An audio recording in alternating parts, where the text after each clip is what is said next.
Mr. Tappan is being extradited under a treaty between the US and Britain, which means the American prosecutors can demand a suspect is handed over without the evidence ever being tested in a British court. We have an extradition treaty, as you know, between us, and there are certain laws and procedures to be followed. They have been followed in this case. The gravamen of the complaint is based in US law. Protecting a country from terrorism is one of the most important tasks for any government. I feel the system has let me down. I think that the Conservative government in particular, and Mr. Cameron, whilst in opposition, were so fervently against the extradition treaty, and now they're in power, seem to reverse their decisions. Yet there are circumstances in which you cannot try them, you cannot detain them, and you cannot deport them. I'm a British citizen. I've lived here all my life. I've paid my taxes, and I've paid a lot of taxes over the years, and I feel I have a right to the protection of the British government, and Mr. Cameron in particular should take note. But I, as a British citizen, should be treated fairly and not be sent off to what I call a third world country because of their system that they employ. It is not therefore surprising that some people start asking questions about whether the current arrangements are really sensible. I feel that I don't have any human rights, and that's because I'm not a terrorist. If I was a terrorist, I'd have more rights, but I have none. No one should argue, I would never argue, that you defend our system of rights and our system of freedoms by suspending those rights and those freedoms. It is difficult for me to understand how this has come about because I've always been a law-abiding citizen. I've never had any problems with the police. I've had the odd speeding ticket, but I've had no communication with the police, and this is the first time anything like this has ever happened to me. So I find it very difficult to come to terms with. I've got a family life here. My family means everything to me. It'll be an emotional farewell for a period, an indefinite period. We don't know how long it would be, and we're at the mercy of the US authorities. It was early morning when Christopher Tappan left his home in Kent. He's accused of conspiring to sell missile parts to Iran. He says he's been wrongly implicated in an American sting operation.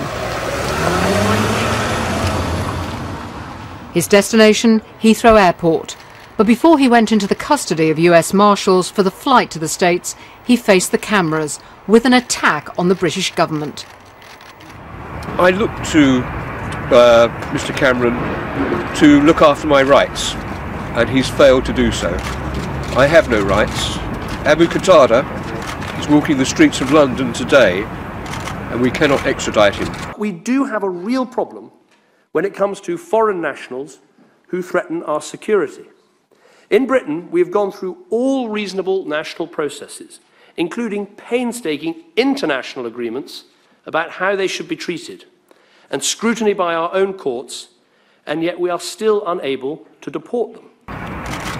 He has more rights than I have. If I was a terrorist, I wouldn't be going to America. We still cannot fulfill our duty to law-abiding citizens to protect them.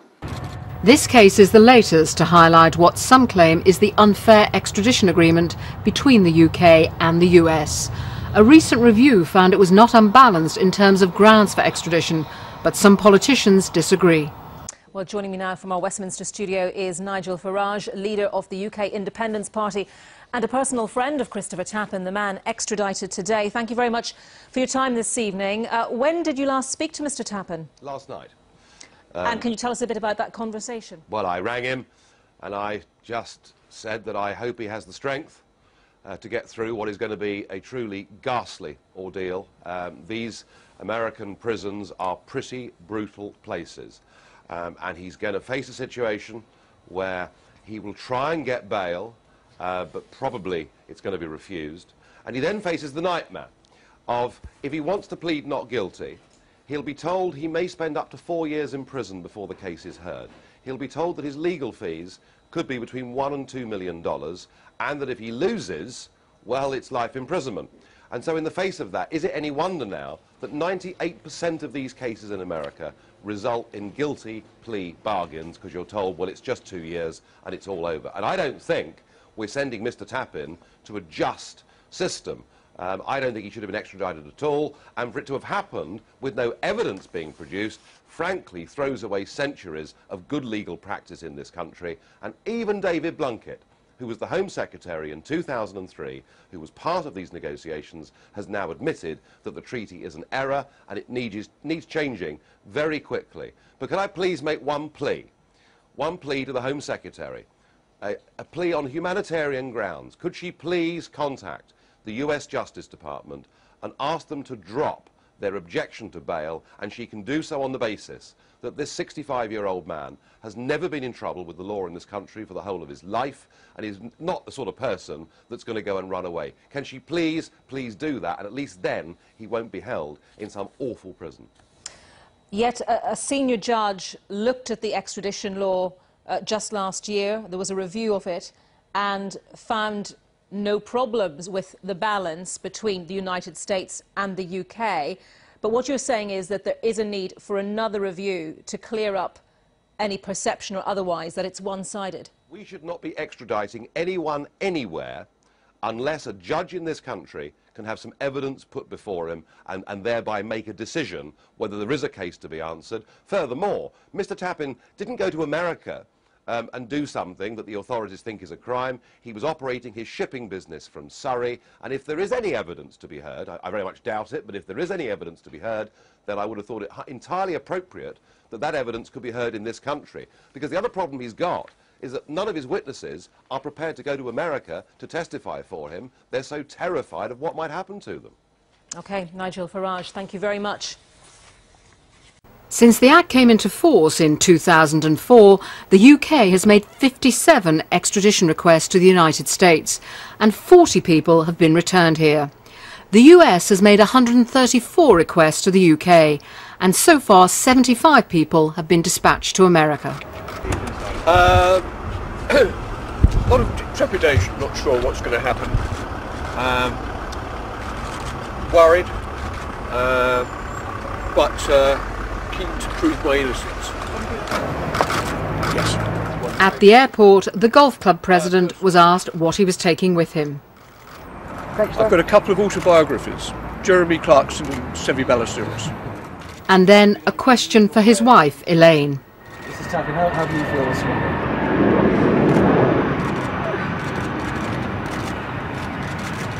I don't think my wife would like to answer any questions. Sorry. He'll be remanded in custody over the weekend, so he'll go straight to a local jail, and he'll appear in court on Monday where he can make a bail application. That bail application will probably be adjourned for 3 days, which I understand is normal procedure in America. So the earliest Mr. Tapin can expect to be granted bail is on Thursday, so he will be in custody until Thursday at the very best. And I mean, right now, is he, I don't know, wearing an orange jumpsuit like we see in the film? Well, he will be put in an orange jumpsuit, yes, and he will also be handcuffed. How do you think he is feeling, and how is his wife feeling as well? They were pretty devastated this morning. They said their goodbyes this morning. It was very upsetting. He's tried to remain strong, I think, for his wife. I'm not sure it's really sunk in for him what is happening to him. I think he just really can't quite comprehend it all. And is it fair what's happening to him? No, it's not fair. He's been sent over there. He hasn't seen one shred of evidence of what the case is against him, as is all the people who are extradited to America under this ridiculous treaty that we have with the States.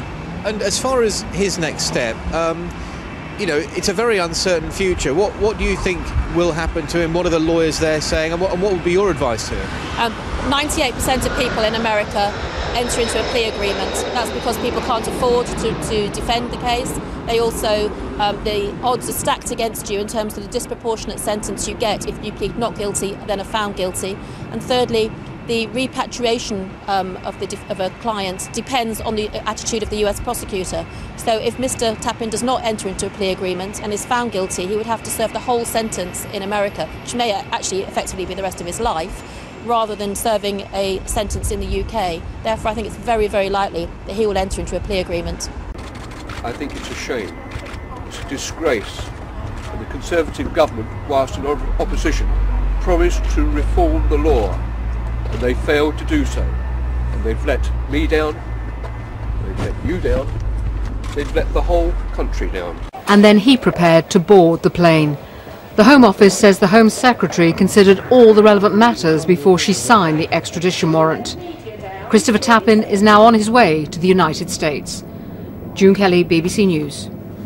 No decent country should deport people if they're going to be tortured.